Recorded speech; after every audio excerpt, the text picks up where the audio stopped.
Hello, welcome to another episode of the series Marlene and Nobre 2026. Today, the topic of our talk today is the lighthouse of our lives. So, I'd like to welcome you all to the studio. It is a pleasure to be here once again with you. And our guest today is our dear friend Alexandre Caldini. Hello, Caldini. How are you? Good, and thank you for having me again. It's a pleasure to be with you all. Thank you. It's a great pleasure to have you here. So, Alexandre Caldini will be talking to us about his perception of the book, The Lighthouse of Our Lives, and some comments after that. So, please feel free to place your comments here for us. I'll just make a brief introduction and of our guest speaker today, Alexandre Caldini. He's a book writer. He's graduated in business with courses in the UK and United States. He works at his own company as a consultant and mentor for executives. He has been studying Spiritism for over actually 30 years and wrote 4 books on the matter: Spiritism, Death in the Eyes of Spiritism, Life in the Eyes of Spiritism, and more recently, The Essence of Spiritism. So the books Life and Death in the Eyes of Spiritism together, they sold over 100,000 copies, and all the proceedings go to Casas André Luiz in Brazil as a 70-year-old non-profit NGO, and they provide shelter for around 500 patients and, of course, free medical care to more than 1,700 patients with intellectual and or physical impairment. Uh, Mr. Caldini, he gives lectures on Spiritism at Spiritist centers around Brazil and abroad. He works as a volunteer commentator for the Spiritist TV station Mundo Maior and the Spiritist radio station Boa Nova. On YouTube, one can find around 300 short videos where Mr. Caldini explains the Spiritist views of life and death. And more recently, he started as a host. He hosts weekly interviews on YouTube in Portuguese. It's called Prosa Espirituosa, Witty Prose. So I won't take any longer. I know people, they're very, keen to see what Caldini has to say about the book. I'll hand it over to you, Caldini. Just give me a shout if you need. I'll put your slide here. Thank you, Munir. So I'll see you shortly. Thank you. Let me just make a short, brief correction. I'm sorry, Munir, I didn't tell you. I'm not giving anymore the rights, the editorial rights of the books to Casas André Luiz. I did so for, I don't know, maybe 5-7 years. Now I'm directed to other institutions, but anyhow, it doesn't stay with me. It's always in the use of the revenue that comes from the books to spread the word of Spiritism around. Well, pleasure to be here again. I would like to thank Elsa and you, Munir, for the invitation again. I think this is the 4th year we're together. If I recall correctly, we did on Camille Flammarion, Gabriel Delan, Ernesto Bozano, and who else? There was one more, Leon Denis as well, right? So it was very good to be with you on these studies that you all provide. This year is Dr. Marlene Nobre, right? A physician in Brazil. You probably have heard of her and the previous friends of mine who have done speeches here. This is the book, the cover of the book, the Brazilian edition, right? Marlene Nobre, Farol de Nossas Vidas, published by the FE Publishing House. What I've planned to do, friends, is to show a very brief 5 or 6 slides on this, which I have to be honest, I did on artificial intelligence just to test it. It was well done. And then I would like to make my own personal comments on the book, my personal views on it, which I already tell in advance are a bit critics. And I must say to all of you, especially to Elsa, I was a bit of afraid of reading this book because I thought perhaps would not match 100% the way I see Spiritism. And it did happen. I mean, there's plenty on the book I love it, and there's plenty on the book I did not love it at all. So I'd like to make these comments at the end after this brief presentation. Munir, could you please just go for the next one as well, please? See here, so there's a kind of summary of the book here, right? It's a metaphor, right? Of course, the lighthouse is not a physical lighthouse, but something that gives us orientation in life. That's the way. By the way, first of all, this book was not written by Marlene and Nobre. It was basically two friends of her who used to work in the same Spiritist center she does work. She used to work in Sao Paulo. They rewrote from the notes they had, probably from the tapes they had, the observations she made along a few years while they were studying the Gospel according to Spiritism, one of the most important books of Allan Kardec, right? So basically here, the main essence is Jesus. Jesus is, according to her, the ultimate guide for our lives, right? Human condition is like if we're navigating very stormy waters. Many people do believe these days are the worst days in terms of being really stormy waters. I would like to remember the past, right? Our past lives during Middle Ages. Were they easy? Were they calm? Not at all. Even before that, right? I've been studying the Reform and the Protestant Reform and the Counter-Reform at that time. Was mad, was wild. If you don't agree with me, I'll kill you, or you kill me. So I think we're always improving. Of course, this is a difficult time, but it has always been like that. I think it's important that we have that in mind, so we don't think this is the worst time ever, right? She appoints the main risk, according to her, is materialism, because we keep looking for things we should not be looking. We lose our focus in what really matters. She proposes a safe route, according to her, is Christ, period. You have to follow Christ's teachings as the only one. She does say specifically, only one guide for our lives. That's one of the criticisms I have. I'll come back to that in a bit, in a while. The outcome is, if you want to have a more firm route, you should align yourself with the teachings of Christ, and then you're going to be in a good route, which of course, I do agree. Next one, please. Connecting science and spirituality. She was a doctor, right? And she was probably one of the first ones in Brazil in the 50s, 60s, and so forth, that tried to connect medicine with spirituality, which is very, very important, more and more common nowadays.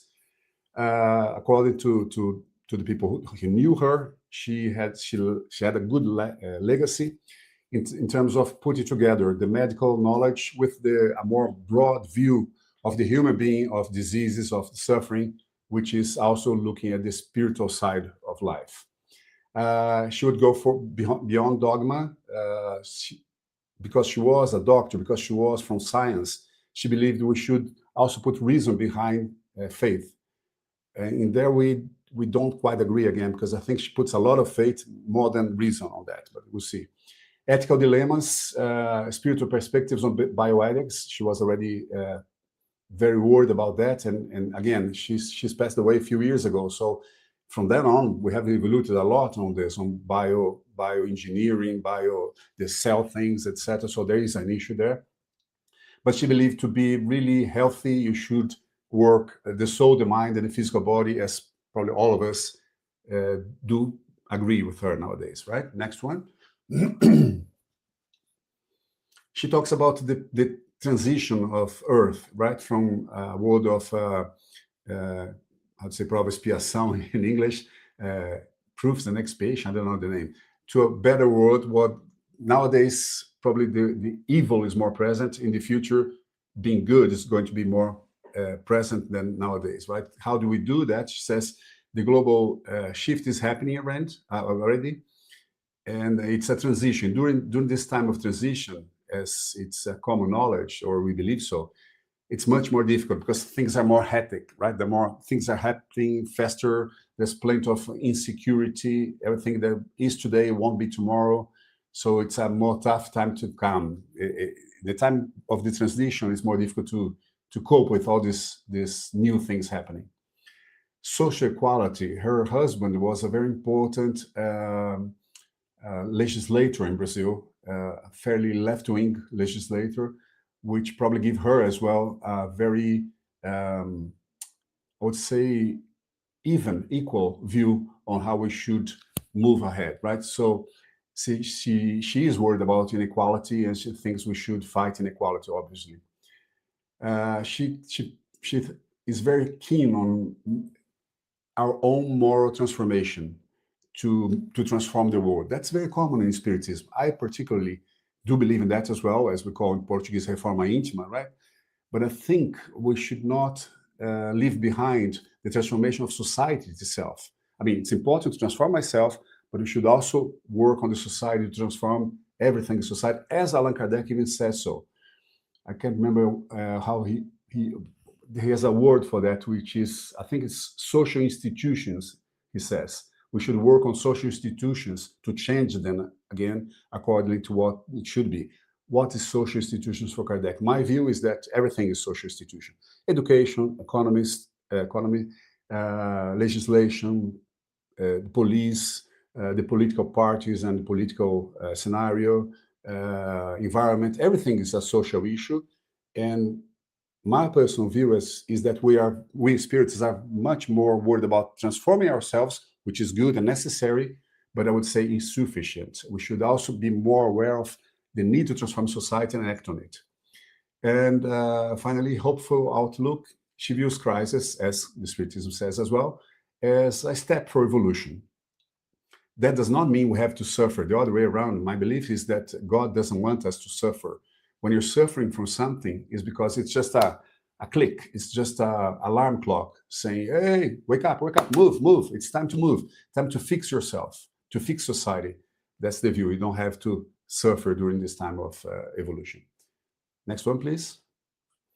She's very much into Chico Xavier. She was a very fan of Chico Xavier, probably a personal friend as well, for what I've seen. And so she uses a lot of Chico Xavier and a lot of André Luiz and a lot of Emmanuel as well. In that we differ. I don't use anything from this Brazilian, even though I have to say, I respect a lot Chico Xavier as a person. I think he was a fantastic spirit, a fantastic person, very committed to charity, very committed to do good around himself and others. But the writings, not just on Chico Xavier, but generally the writings of psychography, romances in Brazil, I think there's a bit of imagination, those, differently than Kardec, which has confronted every single step, everything he received from the spirits, he would confront it with reality, with logic, trying to take imagination out, taking fantasy out. So that's one of the things, the book of Marlene and Nobre that I have read, I don't fully agree. We'll come to that as well. And secondly, André Luiz collection, which is very much based on the future, right? What happens after we die? That bothers me a bit, because I think we should be more on what happens now. How do I act now, today, on things that are happening now? Forget the future. I mean, not forget the future, but the future is the future. It's going to come, and depends on you, of course, if you're going to be happier or less happy in the future. But are we acting on the present, on our days, on our family, on our community? That's the thing I missed on this book. She believes Christianity is what's important, and she has a very good devotion on the high spiritual commitments, what she believes and she receives from this high level. Next one. I think it's the last one, probably. No, there's two more. The application of the gospel, according to her, is a daily moral growth. So inner reform, as we have mentioned, the reforma íntima in Portuguese, meaning you have to pay attention to who you are. Basically, ask questions to yourself. Why am I doing this? Why do I like this person? Why I don't like that person? Why did I react like this to this situation? Why that person reacted to me in a different way on that situation? Why? Then you start to learn about yourself and improve yourself, which I fully agree. It's really important. Resilience, And she always comes back to Christ, right? If you're in a difficult time, take a look at what Christ would have done. Pray, if you will, to be able to overcome that difficulty. Everyday duty, you have to take care of your earthly daily activities. Of course, that's part of life as well. And act as if you were lighthouses to the people around you, which I also believe she's right on saying that. Meaning, there's a saying I like very much. It's supposed to be given by Francisco de Assis, Saint Francis, which goes more or less like this. Don't say much, act more. It's not quite like that, but it's stop. If you want to spread the gospel, that's what he says. Don't use words, use actions. That's beautiful, isn't it? I mean, stop talking to people. Stop saying people, you should do this, you should do that. Start acting yourself as you think it's right, and people around you are going to see that and perhaps follow the same steps as you're following. Next one. That's the last one, conclusion. To drive yourself to the safe harbor, she says you should have the horizon in front of you, should aim where you want to go, because life is very brief. It's just a passage, as she says here. So you should pay attention to what it is, but you should look at the long term as an eternal spirit that we believe we all are. Spiritual awareness brings deep peace. I strongly believe in that as well. If you see life not as the daily problems every one of us have, but as a more broad view, you become less worried about small things, right? You start looking at the long term. You don't get so much upset, so much nervous with things going around you. And you should anchor your soul in love and spiritual truth, which by what I understand of her is Christ, Christ, and Christ. Follow Christ, of course. And then there's quote unquote from her: when we choose Christ as our guide, our existential journey finds its safe harbor. That's what she says over there. Right, let me just move here something. I think that's the last one, isn't it? Sorry, just a second to open something here. I have taken some notes. Have a second, please. There we go. I've put some notes here I would like to share with you about my view on the book. I met Dr. Marlene Nobre years ago, once only in my life. We were just about to launch the very first Spiritist movie in Brazil, and we had a meeting on someone's house here in São Paulo, and I met her very briefly there, but I was able to meet her once. As I said, in the last 3 years or 4 years, thanks to Elsa Rossi, to Munir, to the people of British Union Spiritist Society, we were able to study very important authors, Gabriel Delany, Philippe Flammarion, Leon Denis, Ernesto Bozano, and they're all very scientific and philosophical authors, and I loved it. It was very profound. I think we're a bit on a different ballgame now. I think it's Marlene Nobre, on this book at least, and I want to say, this book was not written by her, but it was a transcription of her teachings at the Center Spiritist she used to go in São Paulo. It's more moralistic, in the bad sense of moralistic, I would say. It's more of a religious approach. At least that's my view. Everything I'm going to say for now, it's my view, okay? You don't have necessarily to agree with it, of course, obviously, and I might be totally wrong, but I felt I should say so, to be honest, with me first and with you as well. For me, the book was like a priest giving a sermon, a homily. And that, for me, that's not the best way Spiritists should address to the people, right? Quite the opposite. If you see, people are moving away from religion. It's very clear. I just saw recently a statistic from Germany. If you add up the Catholic and the Protestants, all the Protestants in Germany, altogether, Catholic and Protestants, there's more people who have no religion than those two big religions together. That's the first time in years, actually first time in history that happens in Germany. In Japan, there's more people that have no religion than religion. China, even, obviously. So in Switzerland, not Switzerland, Swiss as well. I saw a research from Pew Research Center in the US done some 2-3 years ago that says that more than 80, not more, just about 8 million people, 8 million Americans say they are spiritists without a religion, meaning they believe there is God, they believe there's something else after this life. Funny enough, they believe on the conversation between the death and the life, mediumship, but they don't accept any religion. They believe no religion is good for them. In Brazil, recently, the last census says the same. While the number of spiritists are dropping, the number of non-religious are going up. And that worries us a bit, right? And why is that? For me, it's because spiritism, mainly in Brazil, or Brazil is basically the only big place where spiritism is, took a root very much into like the religions with a very how do you say manichaeist? Yes and no, right? Appeal. So that I think we lose a lot of people because there's some things are difficult to understand, right? If you go in that sense.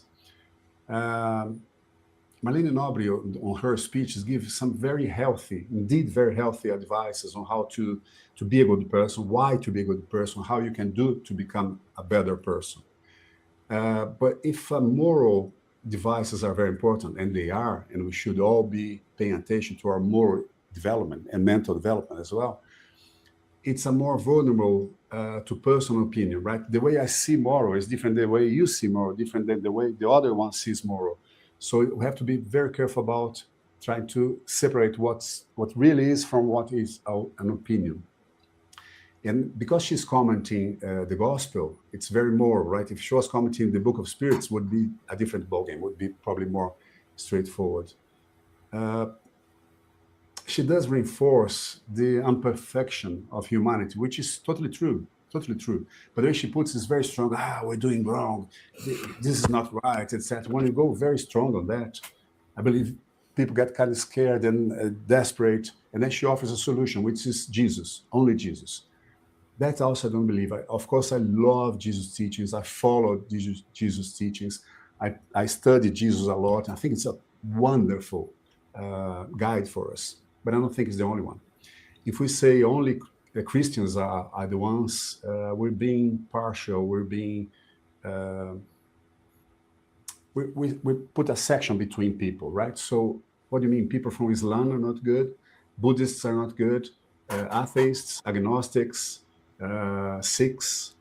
I mean, there's so many other leaders, so many other important spirits that came to earth to help us to move around, that I think we should be careful about this reinforcement of only Jesus is the salvation.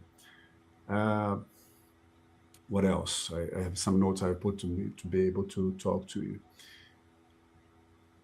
Anyhow, the main things I have about her is this. When I study Kardec, when I study Bozano, Flammarion, Delany, Denis, I see them much more trying to be straightforward on the lines of the logical way. And I see her going much broader in terms of spirituality and religion as much more than just logic. I would like to read 3 or 4, a bit more pieces of the book that I think are problematic.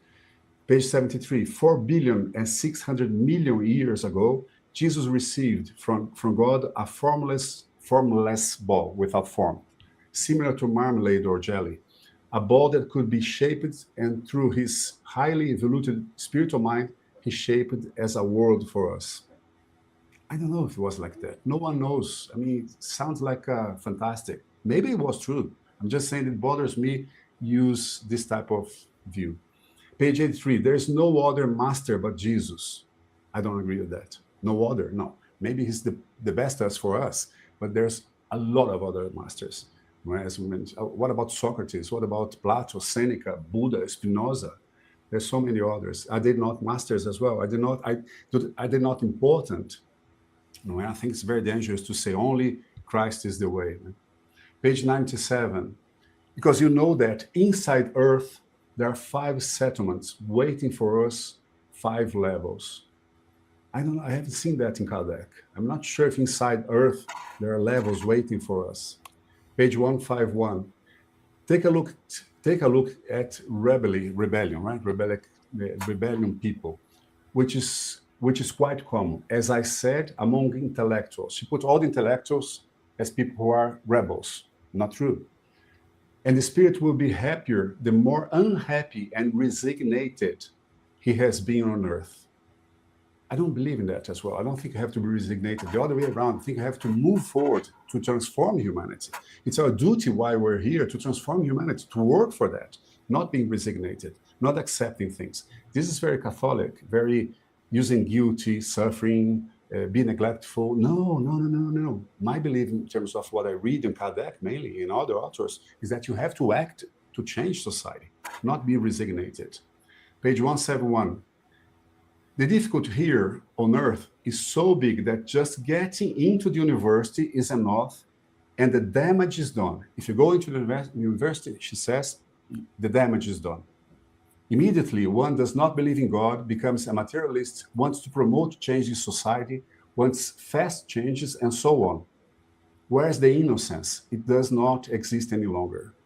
I think that's very, very problematic. First, not because you go to university, you become a damaged person. Not because you go to university, you don't believe in God anymore. I went to university. Probably all of us who are here went to university and you still believe in God, right? You don't, because you go to university, you become a materialist. Wrong. Not everyone goes to university, becomes a materialist. You want to promote change in society. Yes, we do want. Everyone should want. That's good. That's not bad. Whereas the innocence, it does not exist any longer. That's not bad. That's not bad. What's the problem of not being innocent, of knowing the reality and want to change? This is spiritism. Last one. Oh, yeah, last one. On page 81, 184, 185, she says, what's the use of having a brilliant intellect if you cause the universe to fail? Because of this, the Christs, in plural, the Christs got together, the pure and chosen spirits of the Lord were frightened. What scared them? Men going into the moon. I don't understand that. And why were they frightened by men going to the moon? And immediately held a meeting of all the leaders of our solar system. Why?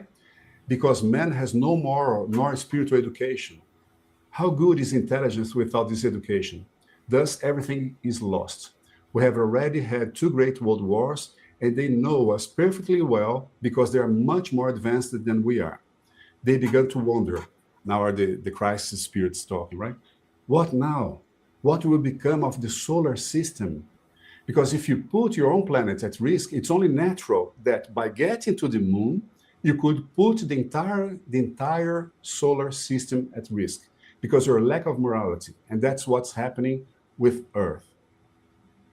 When I see this, I cannot agree with this book. I cannot suggest that this is a great book for you to read. I mean, again, there's plenty of good things on the book as well. But positioning like this, saying that the crisis of the entire universe got together because they were scared because men went to the moon, a tiny satellite on a tiny planet on the huge infinite universe, what does it matter? What does it matter? For me, it sounds more like a sci-fi thing, an episode of Star Wars. Oh, the great leaders of the universe got together because they were worried about humankind. It doesn't make any sense to me. If there is God, there's no problem. Everything is going to be solved, right? And if these guys were wise spirits, would they be afraid of something the man is doing? Would they be scared? Doesn't make sense, right? And even if this risk does exist, if it's a dangerous thing, where is free will? I mean, we can do whatever we want and we will move around. I mean, if there's God, there's infinite chances. Nothing so bad to the point of being so alarmist. Right? This is my problem with this book. I think it's too alarmist of text. Everything goes very intense colors. And the last one, just one more. On page 203, she says, nowadays, 10-year-old, 11, 12-year-old children are committing robberies. Not true, not true.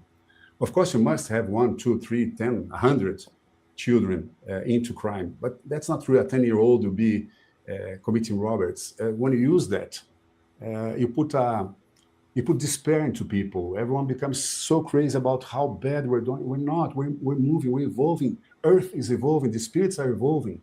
We should have more serene view on things.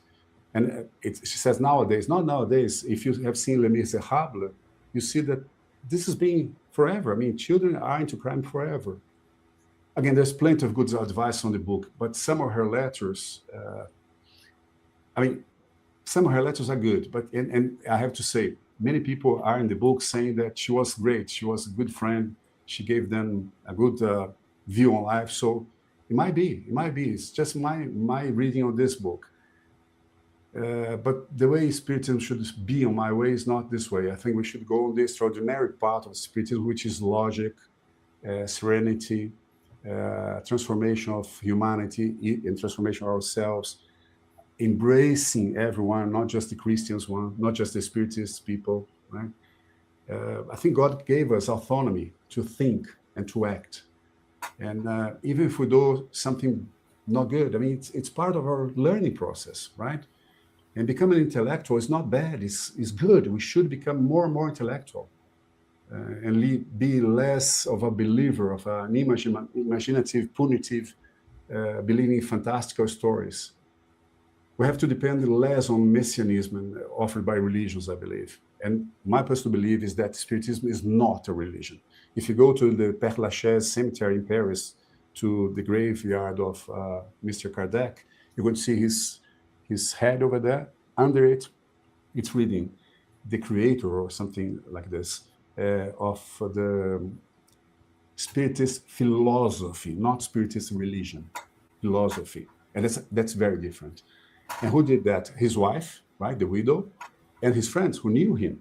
So I think we should move forward on the sociological part of the Spiritism, on the philosophical part of the Spiritism, not on the punitivism, not on the despair of everything. Right? God is not a sadistic person. He's not even a person, right? That wants us to suffer quietly. Suffer only exists to show us the way. We don't have to fear the future and grab something as the only salvation exists. We have to understand the present, act on the present to guarantee, quote unquote, a better future. So I'm sorry if I disagree some of you if this was not to expect, because normally when someone talks about the book, he talks about the good things about the book. And I think it does have few things that are good, and I fully agree. But there's some things I think we should pay a bit of attention, take a bit of care of it. Thank you, Caldini. Thank you for your impression, your comments on the book. I think it is important. I mean, we don't need to be in accordance with 100% of the books. You see, it's important to bring to light our personal perception of the book and the ideas of the author and share with people. So maybe they'll get curious to read and see what they get from the book. But we have to consider that it was a posthumous work. So as posthumous work, we can be sure 100% that she wrote exactly like that. That was actually her views, 100% her views. You see, so that's why it's important to read as you did, make your own judgments. And knowing her other works, her other books, we can have an idea and perhaps feel, sure that yes, she wrote this book from cover to cover, or there's something weird here because she says differently in her other books. Or and regarding Jesus, yes, I agree with you.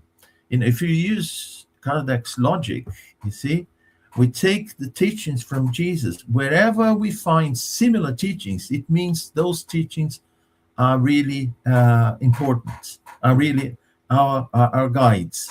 Mm-hmm. Yeah, but different societies, different religions, I would say, or different societies, communities, they have different guides who teach similar values, you see. So I agree with you. For us, Jesus is the guide, the reference, but it's not the only one. We even know, as Christians, that spiritists, Christian spiritists, we know that Jesus had many working with him. That it wasn't the only one to be followed, but he said, "If you love me, follow my commandments." He didn't say, "Follow me." Yeah. And we find his commandments in so many everywhere in the world. It's like mediumship. They're excellent. They're excellent. Mediumship was not just in France, in the 19th century.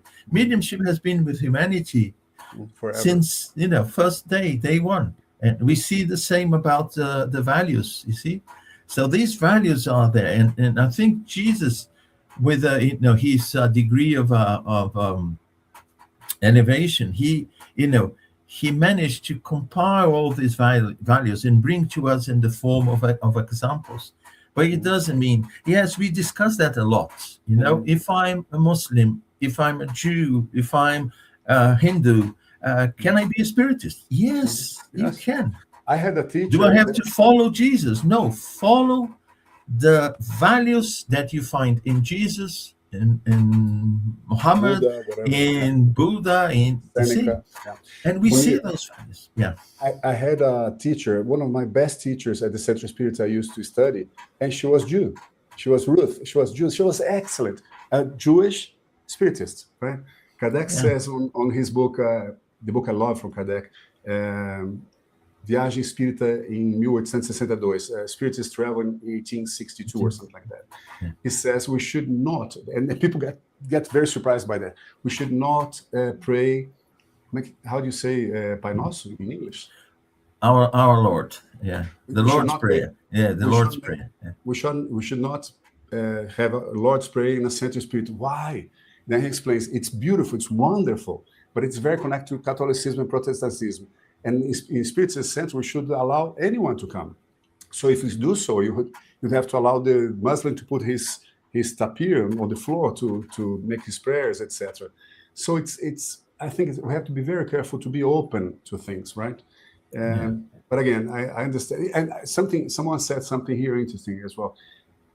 We all put our own opinion on things, and I did that on my books, obviously, of course, which are biased. Of course, they are. And we are a product of the moment. So Marlene Nobre was a product of 1950, 60, 70, 80, as we are now, as Kardec was on the 19th century. So we cannot get rid of all the things that are around us. So we have to see in that scenario as well. Yeah, you see, you take a dummy, for instance, or a doll. You take a doll, okay? And you give to someone here in the West, dress this doll.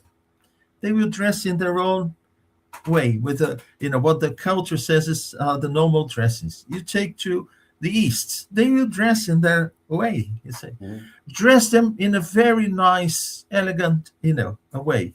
So they'll use their, what they have. The essence is the same. The way it's dressed is in accordance to, and yes, I think it is important to. To show that Spiritism goes beyond religion. You see, otherwise you exclude any other religion that is not Christian. Yeah. You see, I see that Elsa says here, no way, Caldini, tapestry inside the Spirit sense. Why? No, Elsa, I'm saying just the opposite. My understanding of what Kardec says is the following: we should not have any type of religious signals inside of Spirit Center, because it should allow anyone to come. And if you feel, I would feel very bothered if there was a tapestry and people praying to Mecca inside of a Spiritist center, because I'm not Muslim. And in the same way, I should respect the Muslims that want to come to Center Spirit. That's the point. I mean, we should be very multicultural, I would say, international. Yeah. Someone asked me, you are a Spiritist. Are you a religious person? I said, yes. I'm a Spiritist, and I have my religious sides. It doesn't mean that I go to the Spiritist center to exercise you see? So I can take in any person from any religion within the Spiritist center, because the Spiritist center is much more than, a church, a mosque, the synagogue, or whatever. You see, you can practice your religion in the right place, as it is practiced. But Spiritism is beyond that. It's about the truth, the reality of the spiritual world, and the reality, of our physical life in this context. Mm-hmm. We come from somewhere, we go somewhere, you see. We are momentarily here.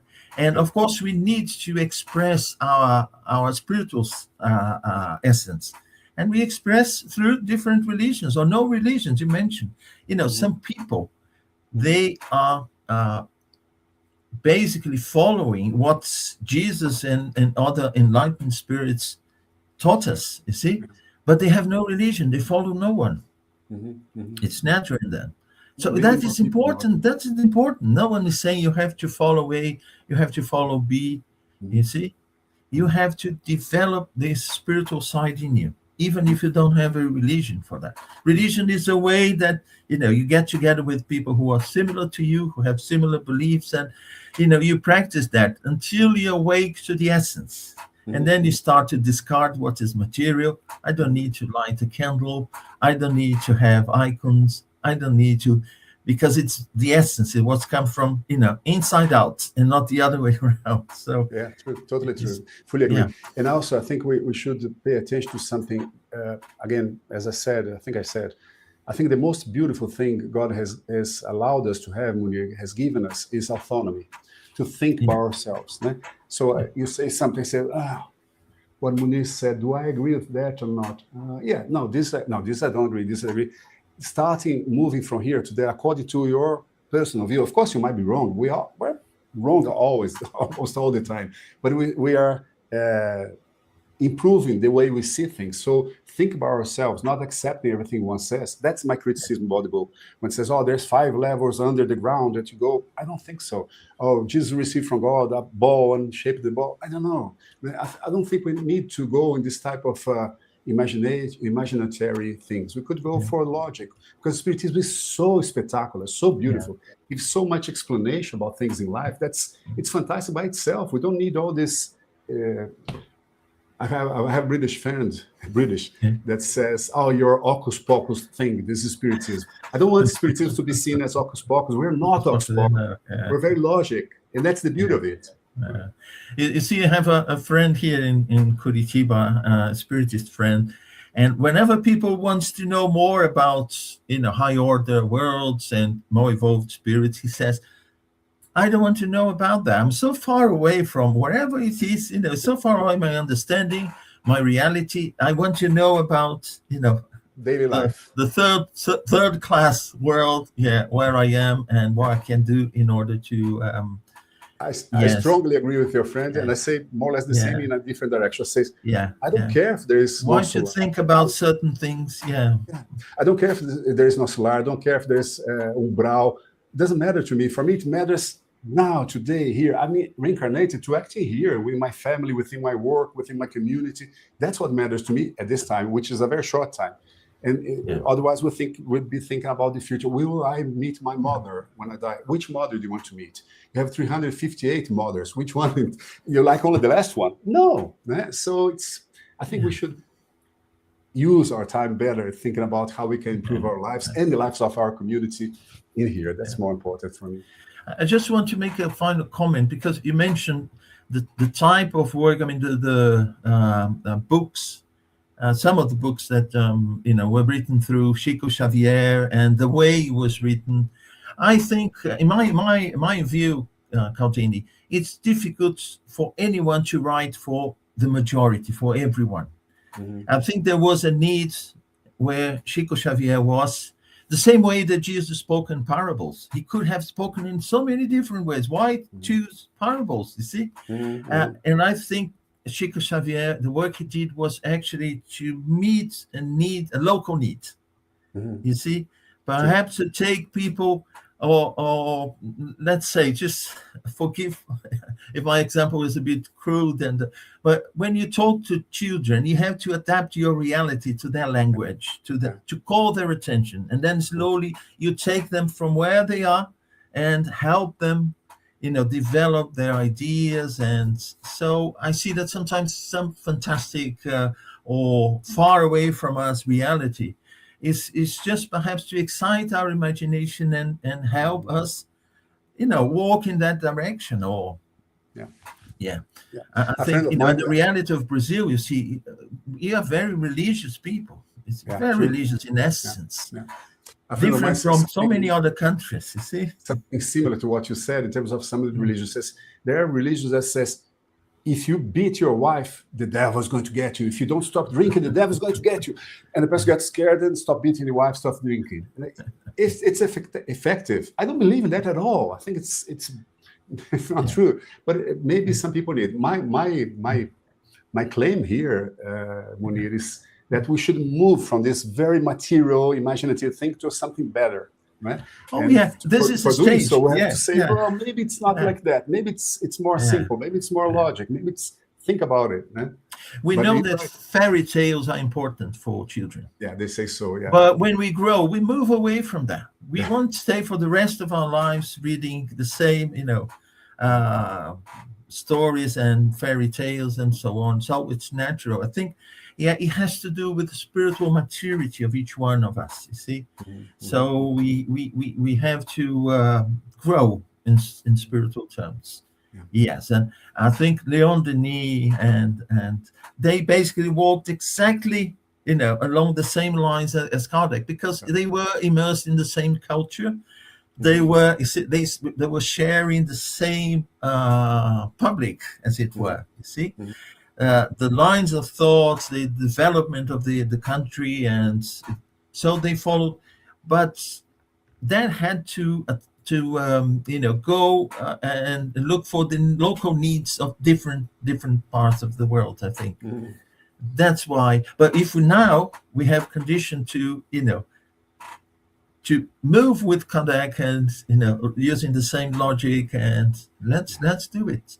We won't remain children forever. True. Yeah. We won't play in the kindergarten, in the playground for the rest of our lives. We have to move on. Yeah. So thank you very much, Caldini. Thank you. And again, once again, let me apologize mainly to you, Elsa, and to others. I was very uneasy today when I was thinking about the final way I should speak. I discussed with my wife a lot. I said, well, I have to be honest, what I didn't like there, even though I did like some things she says and when she uses Kardec. So I'm sorry if I frustrated some people, but that's good. I think people are now curious to read the book and have their own opinion, you see. And other books, maybe other books from her are okay as well. Yeah. So yeah, that's good. I mean, it's always important to have people's perception, and I think our duty is to go and read the book and have our own opinion. You see, we are not here to, Caldini said that. Yes, I'll follow. Oh, Munir said that, differently. So no, go and have your own opinion. Be a third party, a fourth party, exercise. Fifth party. Yes, this is what this series is about. It's not just to put all these authors on a pedestal and say, oh, they are wonderful. Let's go, let's read, let's have our own opinion. Let's say why I agree, why I don't agree. That's how we evolve. True. So thank you so much. I want to say hello here to Elsa, Giovanna, Alex, Anthony.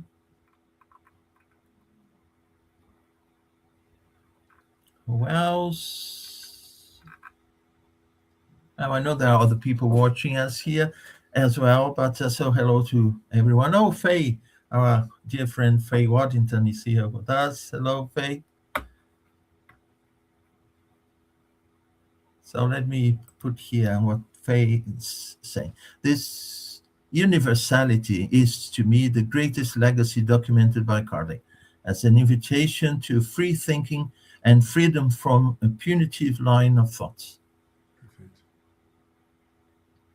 Yes, I totally agree. Yes, this fear, constant fear that God is watching us, ready to punish us, and we should be responsible for what we do, what we produce, and of course, get the results of that. Be adult enough to face the results of what. Giovanna says she's looking forward to read the book. Excellent. That's yes, the thing. Wonderful. Yes, wonderful. That's the thing. Yeah. So thanks for your time and opinions. Looking forward to read the book. Yeah. Elsa's saying, thank you, Caldini. God bless us all. Okay, Marlene, Chico, and I think we all have our roles and we have our duties. We can't say they are universal. They are more local. And as you mean, we have the importance of transforming ourselves in order to transform the society, because we have roles in the society. We are not isolated. I will go up the mountain, live by myself there my entire life just to improve myself spiritually. No, I have the duty to improve myself every day, to go out and be a good businessman, be a good teacher, be a good whatever I am, and of course, with that, promote the change in society. That's in Kardec, right? Clearly, it says you have to live life as tough as it is. Yeah. Okay. Right. Okay, we go to our announcement now. Let's just bring up the slides. Oops, wrong one.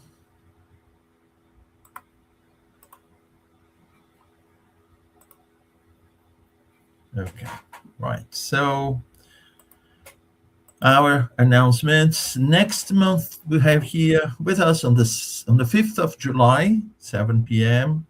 British summertime, our friend Humberto Coelho. He'll be talking about Chico Xavier, Fragments of My Mirror. This is another book by Dr. Marlene Nobre. And just to make a brief comment, Humberto was with you, Caldini, last Wednesday, on your program. Yeah, he made a great interview about the Protestant reform. It was excellent. He's going to be with us again. He's brilliant. Wonderful. Fantastic. Yeah, I watched part of it. I had to watch the rest of it. It was really brilliant. Yeah, thank you. We have a study group online every Saturday, 10:30 a.m. It's a study of the book, the Medium's book. Is coordinated by Charles Kemp, Guilherme Dias, and myself. Everyone invited to join us, to give your contribution. It is a study group, it's not a series of lectures, so you can participate. You have the QR code to join us, or if you prefer, the ID and passcode for the Zoom room studio where we have our group. We also hold an online group study of the book Genesis every Wednesday, 12 noon, again, UK time. You have the ID and the passcode to join us, open to everyone. And the Spiritist Society of London, they have a study, online study of the book Heaven and Hell and the Gospel According to Spiritism. Their meetings, they are on Tuesdays, every Tuesday, 7 p.m. London time. You have the meeting ID and the passcode, also Zoom platform. I invite you all to watch Spiritual Lights on the 10th of June, this coming Wednesday. The topic is the Earth in Transformation, Spiritual and Geological Perspective. We have Marcelo Mota as the guest speaker, and of course the hosts, Elsa Rossi, Charles Kemp, and Stephen Bertoso. So you have the time here, different times from different parts of the planet. So if you are in the UK, it's 9 p.m.